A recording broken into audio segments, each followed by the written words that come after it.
Hello everyone, this is Brandon with artistrybycarissa.com. Yesterday we picked up the Singer 500a Rocketeer from a local thrift shop, and it's in need of some repair. It needs to be cleaned up a bit. It's got a few minor parts that are missing that we have on order to restore, but we're going to take you through a good cleaning of this machine today and open it up and see what lies in store for us. Let's go over just some of the basic tools that we're going to use as we open up this machine and start to clean it out and inspect it. You want to have a multi-tool. It's always important to have, with a knife, a little pair of pliers on it in case you need to grab something or cut something, a thread or something that might be wound around. It's always good to have a multi-tool with you. Powerful magnet is good to have in case you drop some small parts into the bottom of the machine. That way you can retrieve them fairly easily. It's good to have a screwdriver with you. You may need a screwdriver that's got a 90-degree angle on it because some of the parts are obviously a little more challenging to get to. And if you have the screwdriver that came with your machine, that's probably good too. We have a small pick, because some of the areas that we need to get to clean obviously are going to have items that might be tangled up, so sometimes using just a small delicate pick helps out. A set of tweezers and a small set of nylon brushes. You don't want to use brass or a hard metal, but nylon brushes can help clean out the machine. We want to have some sort of magnifying device because some of the areas that we deal with obviously are small, and as we get older we can't see as well as we used to, so magnifying glass is able to help us out with that. We're going to use, for this particular unit, we have some air equipment that we're going to use to clean it out, so you probably want to have some sort of device to blow out any dust or lint or thread that is throughout the machine. And a little later we're probably going to use our polishing tool to polish up some of the chrome and some of the metal parts in order to get them looking shiny, reflective, and pretty as well. You're going to want to oil up the machine. Now you want to use all-purpose machine oil, and you want to oil the parts that are mechanical and rotate during the operation of the machine. You only want to use machine oil that's four-cylinder machine, so don't use WD-40 or multi-purpose oils because other oils might thicken up. They could cause problems. They might cause unpleasant odors to your machine or to the textiles that you're actually using on that machine. And you want to use just a drop. So if you notice, we use an artist's brush to drop the oil in some areas that are hard to reach, and dropping oil throughout the case, it will make unnecessary mess. So just a small tiny little artist brush sometimes helps you get to those areas that are a little harder to reach. If you have a newer machine with electronics, such as the embroidery machines that we use in quilting, you might use some electronic cleaner to spray any wiring or wiring harnesses. But a word of caution to that, always make sure that you check your manual. Always make sure that the machine is off, that it's unplugged, and any secondary power like batteries are disconnected prior to working with cleaning any sort of electronics. This particular electronic cleaner has a refrigerant effect, so you don't want to make contact with your skin, you don't want it to get in your eyes, and always use caution with it. You always want to use it as well in an open space. It's got an odor to it, kind of like the chlorine odor, so you don't want to use it in any confined spaces as well. You always have a pack of shop towels with us, and some cotton swabs as well. We also have a container with multiple compartments in it. As we take this machine apart, we're going to want to make sure that we keep track of all the different parts that we take off of it and keep them in order so that whenever we put the machine back, we have all the parts and we don't wind up with any extra bolts or anything at the end of the operation. In order to get grease and oils off of this machine, because it is older, and that's an issue sometimes, especially if it's been sitting for a while. Makeup wipes is actually a very good thing to use in order to get that oil off. It's a mild cleaner, and it works real well in getting oily residue off of items.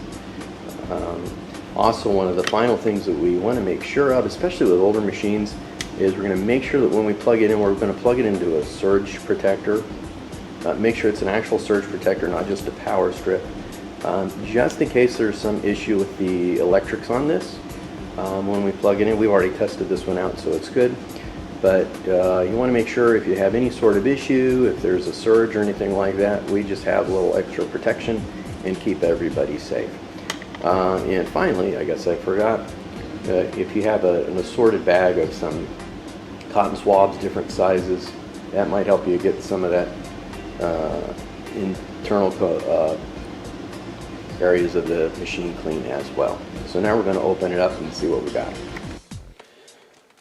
So in order to get the top off, you want to open this door, or what Singer calls the stitch chart, and you're going to want to remove this bolt and this bolt.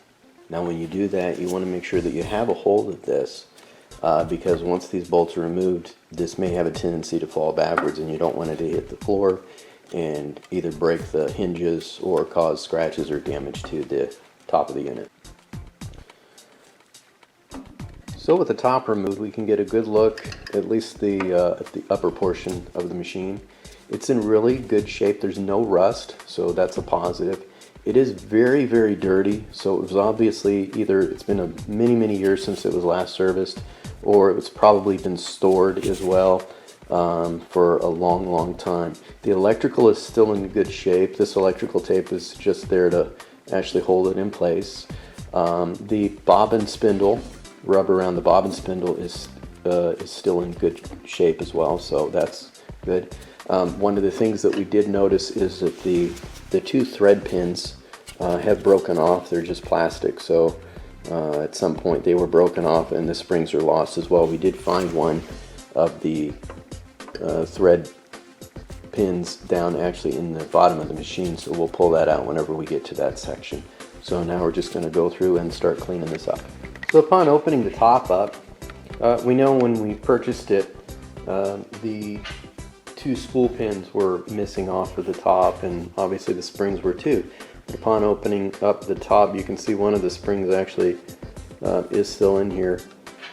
Whenever the spool pin broke off, it must have just fallen in there, so we're going to remove that and just double check it for any other debris before we blow it out. If you're using compressed air to blow any of the components out, make sure that you're also, obviously goes without saying, but make sure you're wearing eye protection so that you don't get anything that flies out and gets in your eyes.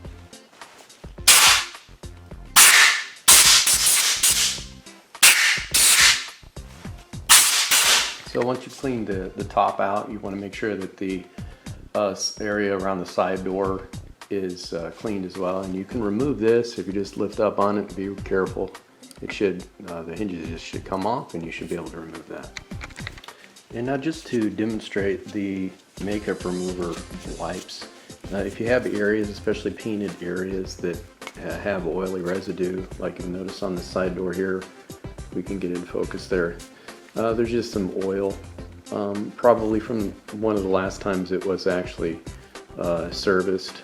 You know, as the different parts of the machine operate and move and spin, it flings oil around, and of course you just get oil from the air, especially if it's been sitting for a long time. So if you just take your makeup remover and you just give it a nice clean, might need to use a little bit of elbow grease on it. It should come off. It should get this relatively clean. Just clean up some of those painted surfaces so that they look nice. We tried a bunch of different things to try to get this, but the makeup wipes seem to work great. It also works, as a side note, unrelated, but in your vehicle as well. Sometimes your vehicle, especially the buttons, your power windows and your air conditioning switches and things like that, over time they get really greasy. That's a pain to try to clean up, and these makeup wipes seem to get that clean really, really good. So if you look at that now, let it dry a little bit. Of course, it's still shiny because it's a little wet, but that cleaned up just almost brand new. So you can use these on the painted surfaces. We'll try to clean this up and get this just looking sparkly new. And they work pretty good for that. Alright, so we got the side cleaned out pretty well. And have a couple of photos of that. Now we're going to start on the top. We've already blown it out, so we got most of the dust, debris out. There's a few spots that still have some thread that we need to get rid of over here in a few spots. So we're just going to use the same procedure and using the makeup removers, and we have some long industrial Q-tips that we're going to try to get in here and get some of this old grime out and some of this old dust and sticky dust probably from a lot of storage. So we'll show an update on that. Okay, so we finished cleaning the upper portion of the sewing machine. Hopefully you can see a difference. One of the things I should have added, whenever you're cleaning, you'll notice that there's a few springs here and there, and just make sure that you're very careful with that, because you don't want to break a spring or have one snap on you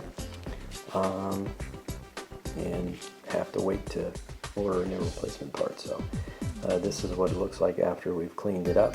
We're going to do the lower portion of it now, and then we will oil everything up and then run it and see how she sounds. Okay, and here's where a multi-tool comes in handy. The bottom of this hasn't been taken off yet, and it's just a little bit too tight to get it off with my fingers, so very gently we're just going to loosen this up a bit without marring it. Alright. And then we'll take the bottom off and see what we've got.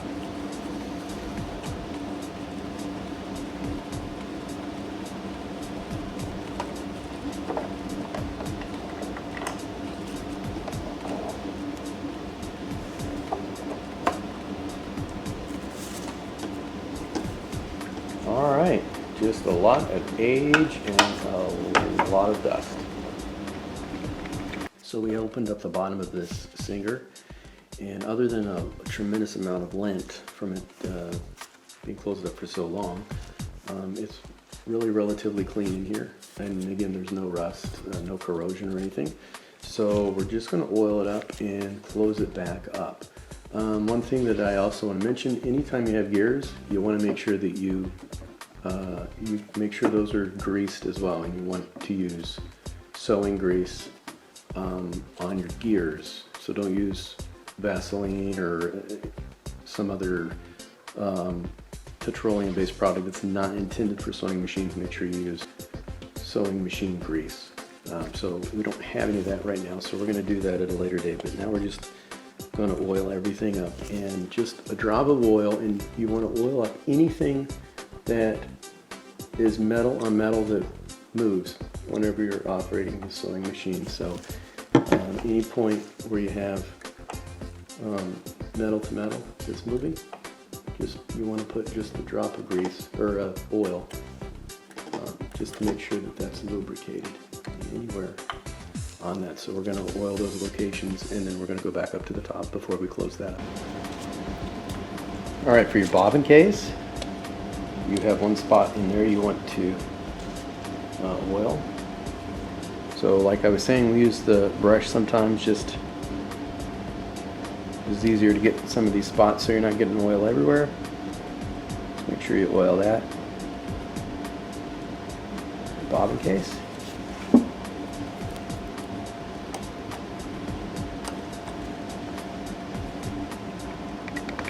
Okay, and now on the side, for where we oil, again, anywhere where you have metal to metal movement, I want to make sure that we oil just a little bit.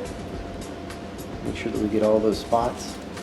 And again, using just a little brush sometimes helps.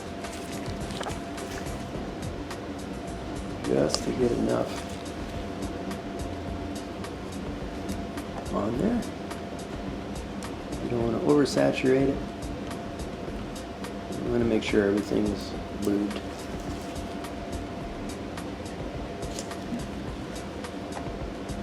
And if we manually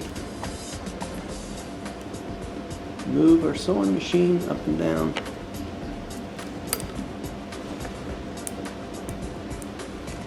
there we are. Just to ensure that all the oil goes through.